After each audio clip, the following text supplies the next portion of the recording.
Today, I'm honored to introduce Linda Grace Farley, a distinguished Toastmaster, past district director, author, speaker, and transformational coach who has dedicated her life to helping people discover their purpose and reach their full potential. As the founder of Cycles of Life Management and Consulting Services, Linda combines leadership development, emotional intelligence, and personal growth to help others lead with authenticity and confidence. Her passion for mentoring and serving others has impacted countless lives, both inside and outside of Toastmasters. Stay tuned for this amazing interview. You're not going to want to miss it.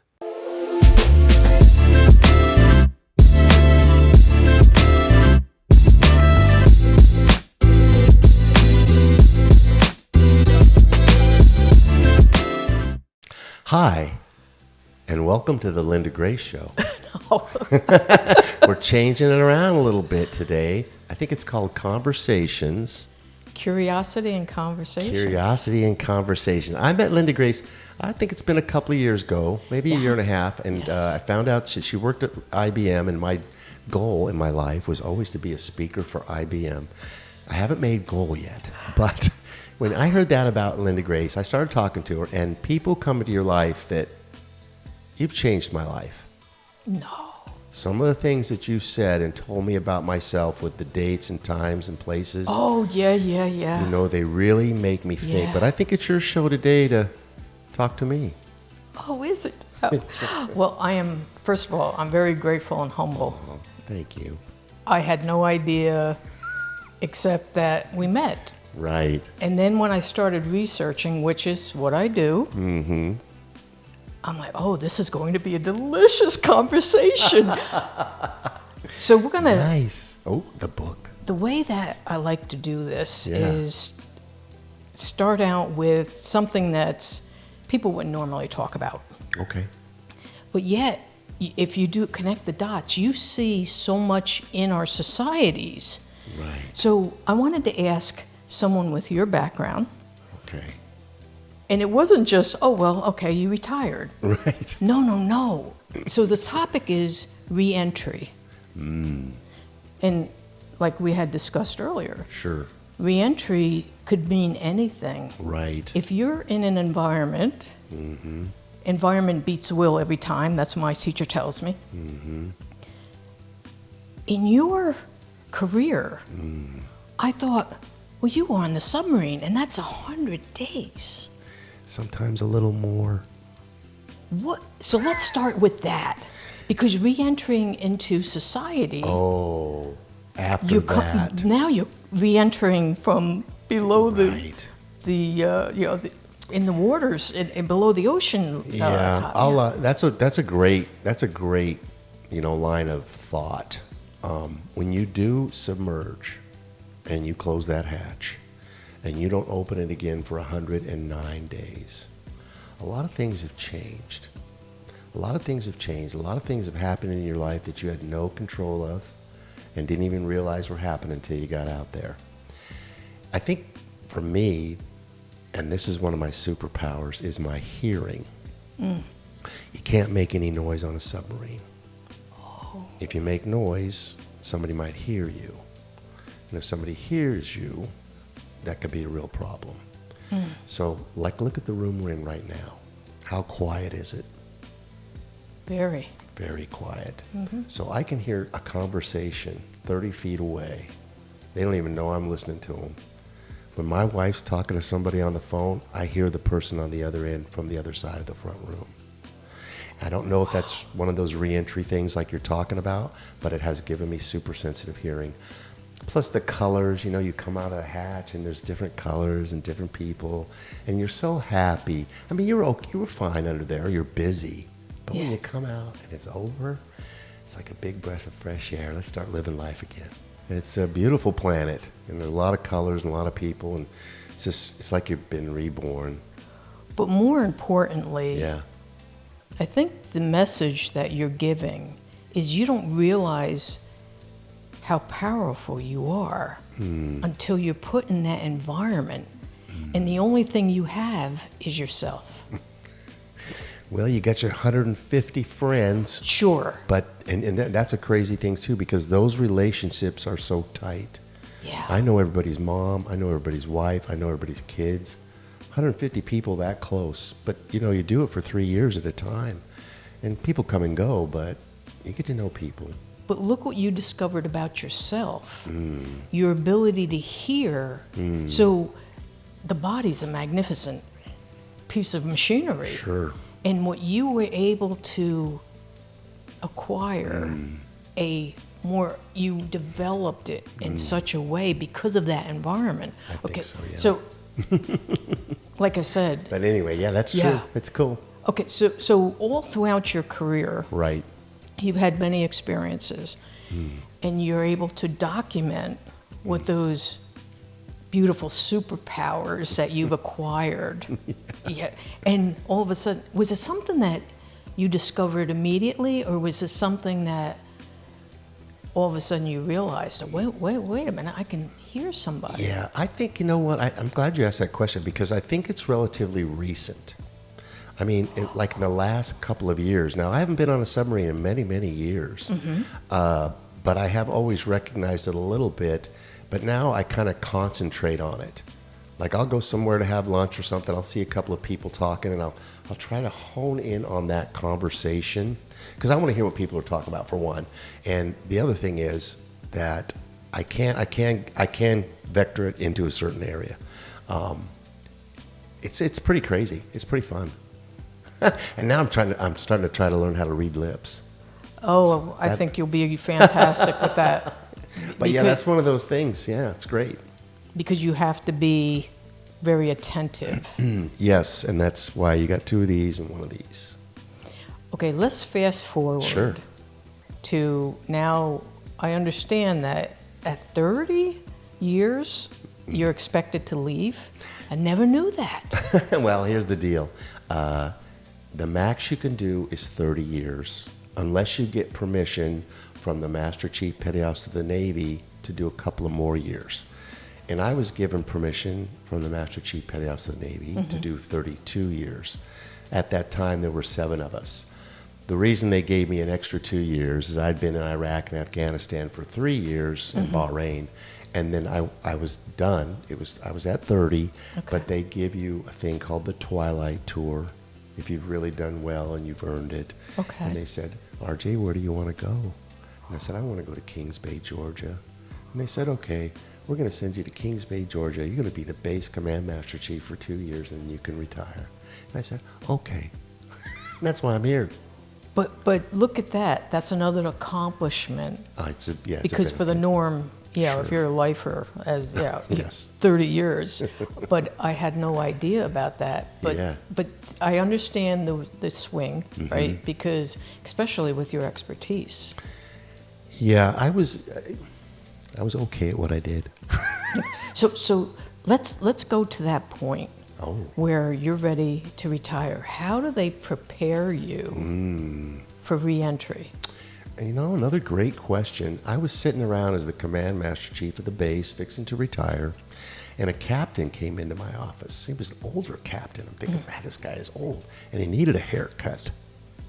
And I said, Captain, what's with a haircut? And he goes, Master Chief, what's with the Taj Mahal? Because I had a beautiful office. And we laughed. Well, come to find out, he was an instructor at Camden County High School, and he taught ROTC. Linda, I'd never heard of ROTC. No? Nope. He says, hey, why don't you come up and do an inspection on the kids? I'm like, kids? Okay. I went up and did an inspection. Here they were, 100 little high school kids, all in their Navy uniforms. I mean, they were popping tall and saluting and freaking out. I was there, I'm like, okay, calm down, you guys. And they looked real. And it was 6 months later. 6 months later, I retired. I got a call about a month after that from the captain saying, hey, can you substitute ROTC for 100 days because somebody's having surgery? Sure.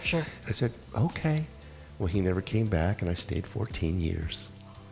But you see, it's almost like nature, the divine, if you will, gave you the 6 months to level set, to breathe again. Just a little bit. Just a little bit, so Just that you enough. can actually start something Something that's more significant. But yet, at the same time, it's similar to, you're just a different variation. I'm glad you said that, because it's exactly the same but different.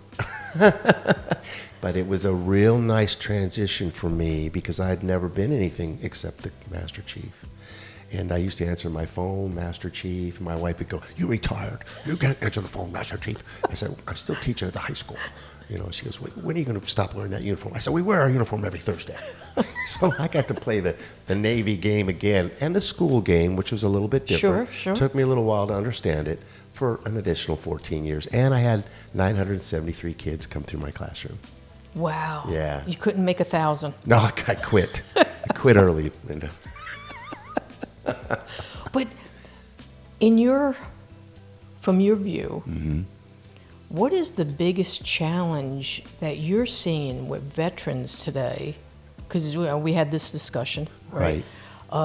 With the rate at 23 a day are committing suicide. The thought is, what can they do to help them prepare for the reentry, to being reacclimated into society and stuff? What would be your vision of how that should work? Boy, it's a great question. I just did a big YouTube thing yesterday with the Perfect Publishing, and people were coming on for their 5 minutes of whatever, their books or their jobs. And a lady came on to talk about her son who'd taken his own life after like 4 years in the Marine Corps. And it was just heart-wrenching, but she wanted to get the story out because, much like you're saying here, you got to know where to go, where to get help, all those kinds of things. I've had a couple in my life that are no longer with us, and I really have no idea how to fix this problem. I know there is a phone number. I know the signs. One of my friends, just real quick, he had some medals that he had acquired over the years, found in attics. He had a Purple Heart that he found in an attic. They were just going to throw it away. And he found a Navy Cross, and he used to have his own little business up here, and he had a little museum, kind of like my room in the house. And he showed me the medals, and I go, man, someday I want to do a story about those medals. Sure. And he goes, RJ, you just tell me whenever you want me to bring those over. I'm like, okay. So it went about 6 months. I call him up. I said, man, bring the medals, man. I'm ready to do the show. He brings the medals. He brings books about the medals so I can get knowledge about it. Oh, wow. He hands them to me. I said, dude, what do you want them back? He goes, don't worry about it. I know where they're at. Took his life 5 hours later. Oh. So you just don't know. I never in a million years would have suspected that. So to ask me how to fix it, I don't even know how it starts. That is, and I appreciate your honesty. Sure. Because when Einstein's quote comes to mind, right, you can't solve the problem in the same mentality, if you will, that it was created. So it's a matter of being like the visionary, creative. If how would you encompass the world if you had a chance to say, I see the world as this? Right. What would it be? I gotta tell you, I see it as beautiful. I see it so beautiful. I don't get caught up in anything. I look at how gorgeous everything is, how beautiful it is. I can't believe it's all here for us. You know, the Lord, he did a pretty nice thing down here, and I just want to give back. And I found out, and I know you know this, you put an ounce of positive, you get a pound of positive. And I work with that all the time, just the positive. I don't even talk about that other word. Ounce of positive, a pound back. I weigh about 5,000 pounds right now. But I mean, that's how I see the world. I surround myself with very good people. You know, the Toastmasters people are very good people. I don't do anything ugly. You know, I'm not in a position where I shouldn't be. Right. I don't put myself in a position where I shouldn't be. And I've got a lovely wife of 36 years tomorrow. Congratulations. Beautiful Terry Chapman. Can you imagine? Can you imagine? 36 years. With me? God bless you. God bless you. God bless her. Great questions. Okay, let's look at, I want to go circle back to Okay. that reentry. Oh, yeah. Because it could be veterans, Sure. it could be people incarcerated, Right. it could be people on, maybe they're have a mission, corporate Right. job, Sure. and they're constantly traveling from city to city. Yeah. But to come home, how do you land? That's, even like I was saying to you about the spiritual retreat, there's a Sure. lot of people who will go to spiritual retreats. They don't want to go back into society because they managed to get what their soul was crying for. So it's that reintegration, Right. but it doesn't matter what group or what Yeah. situation. It's just, how do you reacclimate Yeah. into society Yeah. with everything? Maybe the vision would be to create an environment to draw people from society Sure. into Right. that environment so they get to feel and appreciate, like you were saying, coming out of that submarine. The colors have to pop. They do. Because what's the colors in the submarine? You know, it's funny you ask that question. They paint them a certain way to give them more size. So it's a Makes sense. psychological thing. Sure. When you first go down on the submarine, if you went down on one, you go, my gosh, this thing is tight. And Yeah. it kind of seems like that in the beginning. But the longer you're down there and the way they have color-coded certain areas and angles, it gets really, really big. And after about 6 months, 3 or 4 months, my buddy will say, hey, RJ, let's go see Tim in the engine room. Ah, man, it's too far. Well, we'll see him at lunch. It's 100 feet. But then going back to the body and the mind, very powerful. And we internally reacclimate to our environment, right? So stories like if you have a goldfish, for example, and the goldfish, the only thing it knows is this little tiny globe that it's been living in. Right. You take that goldfish out of that globe and you throw him into a pond, Wow. and it expands. Right. It grows. Oh, okay. So psychological, like you were Right. saying. But imagine the impact that would make on people if they were to journal Sure. coming out of 109 days below the surface. You know, here's an interesting thing. I want to do it real quick here. Sure, you know, sure. for 8 years of our lives, my wife and I lived in motor homes. Okay. So a little tiny 30-foot can. Then we got the big one. It was 38 feet. And now you just left my home. There's your goldfish story. When I walk into my home, it's calming, it's wide open, and just so everybody knows, there's a red carpet that I walk down because I feel like a movie star He does. when I come into my house.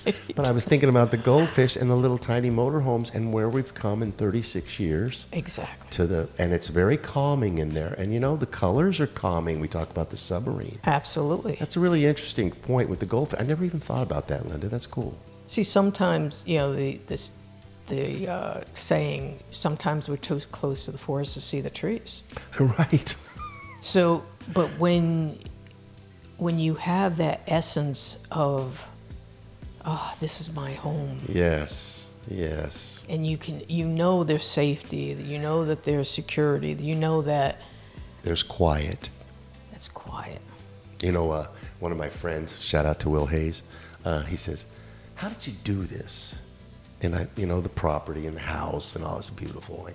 I looked at Will, I go, man, I don't really know. It just kind of You're just in the flow. it just kind of happens, but a lot of great people in my life taking really good care of me. So Yeah. I'm very appreciative. But one of the things that, we're getting off track here, but at the same time, it's in the flow, Right. right? My teacher, Peter Sage, will tell us that what do you do when you're going down the river of life? You get into a raft and you're going down the river. Do you try to cause, oh, well, I don't like the way it's going, so I'm going to create a different way for this river. I mean, we've seen it in society where, oh, no, I don't, this one, I don't like the angle here, so we're going to restructure that. We see it on the roads, right, coming up here today. I saw on the roads. But imagine how life would be if we just went with the flow. And you are the epitome of that. Well, I try because, I'm a very good listener. Like, I was just talking to you the other day and I said, you know what? I'm getting Linda on the show. So I knew to do that, and I made this day happen. And then the show before you, we had the little ice cream guy. We had the ice cream truck. And I work with special needs kids on Thursday, and this guy drives his truck with his son for the last 11 years. And the other day I was like, it hit me. Get them on the show. Get them on the show. That's going with the flow. And they have stories to tell. Because we have no idea in the course of the day how our words, how our stories impact another. And when we're standing up on the stage of life and we see something and, oh, have you ever tried this? Or if you ever tried that? Before you know it, oh, no, I didn't. Then you're telling your story because sometimes people are so closed up, like being in that submarine. I keep coming back to that because there's a message there. RJ. How many people are in their self-imposed submarines? Oh, good analogy. They're afraid to come out. So my husband and I have been watching this, I think it's Fortune something, where they go in and they clean hoarders' houses. Oh, gosh. Oh, well, but with that, why are they like that? Because they need that protection. They need that womb of life that they're looking at. Yeah, that's a really great, another one of those questions that I really don't have much of an answer to. But, I would say that if you're in that situation, just open the hatch. Just open it a little bit. Now, could you imagine with that, what you just said? Telling a story and saying to all the people who like clutter and like hoarding and stuff like that, they're trying to protect themselves. Right. But the best way is you open up the hatch, you open up the front door. Open the door up a little bit. And do a little bit. Just go out there. In one room. Well, that's what you're trying to get them to do, a little bit like that. I've seen those shows. I don't know, it'd be very hard for me because they take, and I'm sure this happens to these people too, and you'll notice it around here. There's not a lot around here to take your energy away. Right. You come into my house, you have very big ceilings. You can breathe out here in the studio. I got a big car because I like the space, and I don't like my energy taken by things. And I think when you're in rooms like that, or you have a bunch of stuff like that, you're getting the lifeblood sucked out of you sometimes. That's a good point. Because people don't realize how their energy is being stifled. Because you only got so much.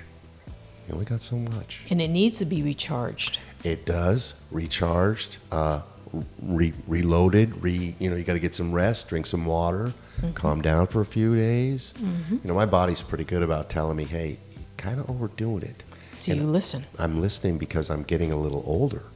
I can't do the things I did at 48 when I'm 68.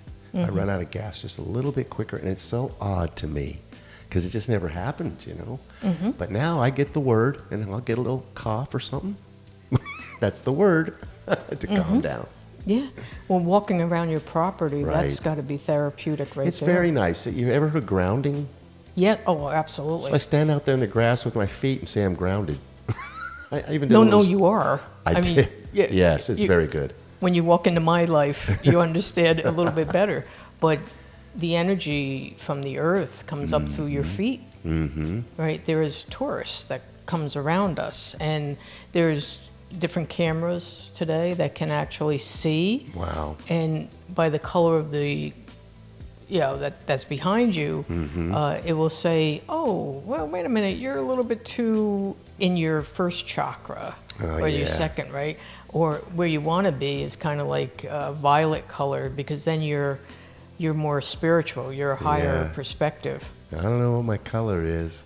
It's pretty though. I would say nice I would hue. say based on you and everything you're doing, you have to be up in the violet. Oh, Yeah. I guess that's good. Yeah, that's a good thing. I like that color. Because the lower the color, when you separate, the heart is the bridge. That's the spirit to the physical. So obviously the color of the chakras with the aura, or how they read the aura, I forgot the name of the camera, but it will, based on the color that shows, will say if you're more spiritual or you're more in the physical. Okay. Because this is only a temporary vessel. I know, and I'm in the fourth quarter. Yeah. I'm hoping We for are. I'm hoping for a little overtime. We are. But I mean, I like it. I like being in the fourth quarter. Yes. I really do. And everybody, kind of like what you're asking here today, you know, you've had a lot of experiences, you have a lot of knowledge, you have a lot of wisdom. When I sit back and think about that, then I do realize that I have those things. And it's important for me to get that out Yes. because of the fourth quarter. And maybe a little overtime, but it's important to get it out. That's what makes this so wonderful. This will never go away. Exactly. And I like getting it out. I like to say that at our age, in the chapter that we are Sure. in, we are the wisdom keepers. Oh, I love it. Sharing. And obviously, we're not going to share with everybody because people, oh, I know better. Okay, you know, that's Right, what we have, good. free will. But when you look at how much wisdom is sitting around, even in Florida, I think last time I looked was last year, it was like 5.5 million people, 65 and older. Oh, yeah. Yeah. Wow. Imagine how much wisdom sits there. Yeah, it's as a matter of fact, yesterday when I did that thing on YouTube, there was a guy writing a book, and what he was doing was he wrote the stories. Now, they'd already passed, but he got all the story written about them before they passed, so they could die empty. They had their whole story put out there, and you could look it up later on and find out about all of them, because once you're gone, the story's gone. Listen, I loved having you up here today. Thank you for the invite, and I love the way that you said, oh, well, wait a minute. That's a paradigm shift because he is the podcaster. Well, He's the man, you know, and inviting me. Oh, I can do that. Oh, this is delicious. You know, it's so do funny. We'll let it go with this, but nobody's ever said no to the show, and it's How really. how can anybody say and no the to other you? thing too is they're always early. I love it. We were early. You were early. 25 minutes. I know. I didn't know you were out there. We're in here filming. It was all good. But Linda, this won't be the last time. I really enjoyed having you Thank today. you. Thank you for taking the drive. Tell your husband thank you for sitting out there in the car. And I'm going to let you guys get on your way. Excellent. Thank you very much. And Thank you. Will you Wait. shake my hand? I can do that. Thank you. Thank you.